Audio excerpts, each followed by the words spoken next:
कि सीता का हरण क्यों हुआ?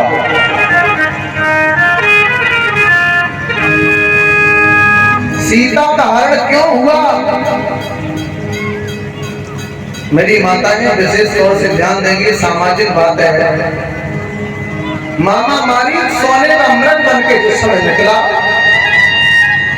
सीता जी की नजर पड़ी तो राम जी से कहा मुझे यही सोने का अमृत चाहिए। राम जी को बात कर दिया, राम जी अमृत लेने के लिए चले गए, भैया लक्ष्मण को छोड़ दो।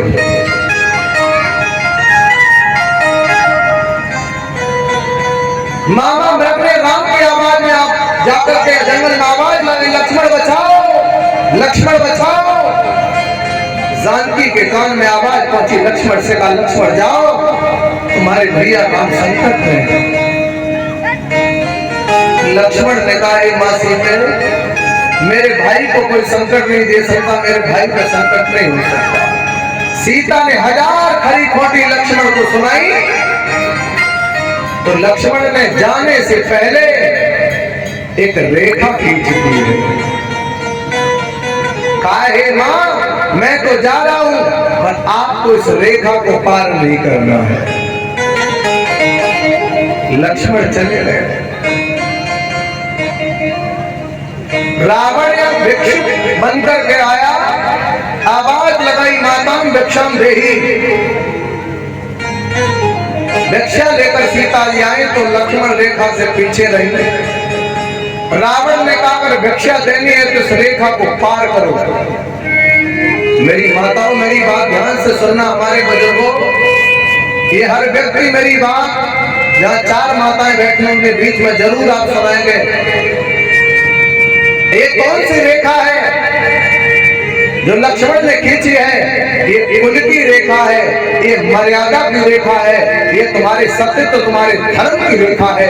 जब तक स्त्री घर परिवार सास ससुर की मर्यादा की रेखा में रहती है तब तक वो सुरक्षित रहती है, और जो स्त्री सास ससुर पति की मर्यादा की रेखा को पार कर देती है उसी का किसी दुष्ट रावण के द्वारा हरण हो जाया करता है।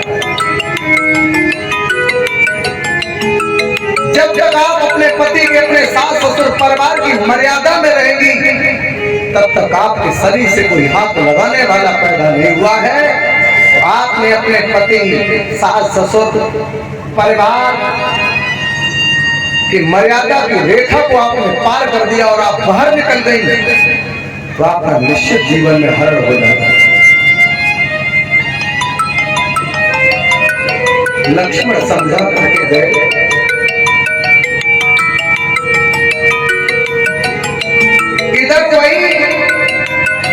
राम जी जटायु को गोद में रख करके रो रहे हैं।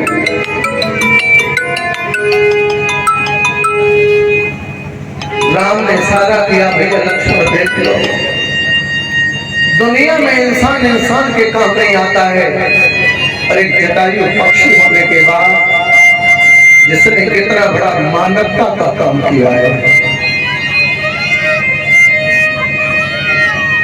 नगला मकेर क्षेत्र के लोगों, हमारे इस देश में जहाँ डाल डाल पर सोने की चिड़िया करती है बसेरा, वो भारत देश है मेरा। इस भारत देश में ऐसे पक्षी हुए हैं जिन्होंने हमारी माता और बहनों के सम्मान में अपने दोनों पंखा कटवा लिए। पक्षी हुए हैं, पर आज एक इंसान हैवानियत पर शर्म नहीं करता है, बहन बेटियों को अपमानित और उनको नीचा झुकाने में बिल्कुल खौफ नहीं खाता है। लक्ष्मण से इशारा किया भैया लक्ष्मण देख लो। जटायु से कहा तुम क्या चाहते हो? जटायु ने कहा प्रभु कुछ नहीं चाहता, मेरे प्राण केवल आपके दर्शन के प्यासे थे, आपके दर्शन। ये जीवन तो बस तुम्हारे चरणों में है, आपकी जो मर्जी हो। प्रभु राम ने जटायु को अपने परम धाम के लिए भेजा, वहां से प्रभु आगे बढ़े। आगे जब बढ़े हैं तो आगे सती ने सीता का रूप रख करके राम की परीक्षा लेने के लिए उधर से चली। भोले बाबा ने बहुत मना करा है कि तुम परीक्षा मत लो, क्योंकि अगर पत्नी पति की बिना मर्जी से कोई कार्य करती है वो अपमान होता है तो पति का होता है। इसलिए तुम परीक्षा लोगे, राम जी को मालूम पड़ेगा कि उनकी नजरों से मैं गिर जाऊंगा, इसलिए आप परीक्षा मत लो। राम लक्ष्मण जा रहे हैं, तब तक लक्ष्मण भैया की नजर पहुंच गई। राम से कहा भैया खड़े हो जाओ। बोले क्यों? बोले तुम्हें लोग मर्यादा पुरुषोत्तम कहते हैं और तुम्हारी मर्यादा में दाग लगने जा रहा है। क्यों?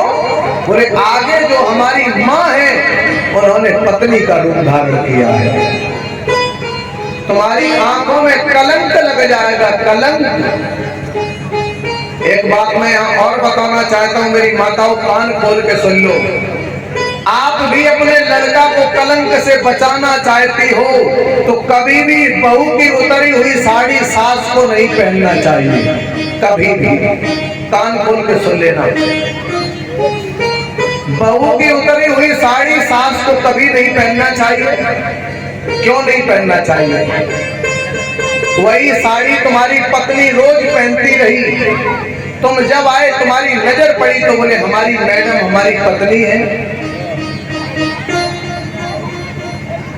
और वही साड़ी तुम्हारी पत्नी ने उतार के तुम्हारी अम्मा को दे दी और अम्मा छत पे झाड़ू लगा रही है। तुमने बम्बा से जो नजर गई तुमने कही वाह भाई वाह तो छमक छल्लो झाड़ू छत पे लगा रही है, और जैसे ही नजदीक आए तो देखो वहां में अम्मा निकली तो सब दिमाग खराब है। तो ये क्या हो गया? एक कलंक हो गया, क्योंकि मैंने मेरी भावनाएं मेरे विचार मैंने अपनी माँ के प्रति कैसे सोच ली, ये कलंक लगा कैसे? उस साड़ी के कारण।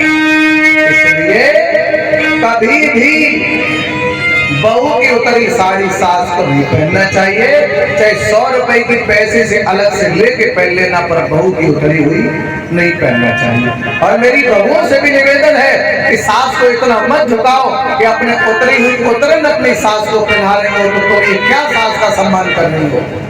तुम्हारा धर्म तो ये है, तुम नई साड़ी पहनती हो तो अपनी सास को भी नई साड़ी, भले सस्ती वाली पहनाओ पर नई साड़ी पहनाओ, इससे दोनों फायदा आपको होगा।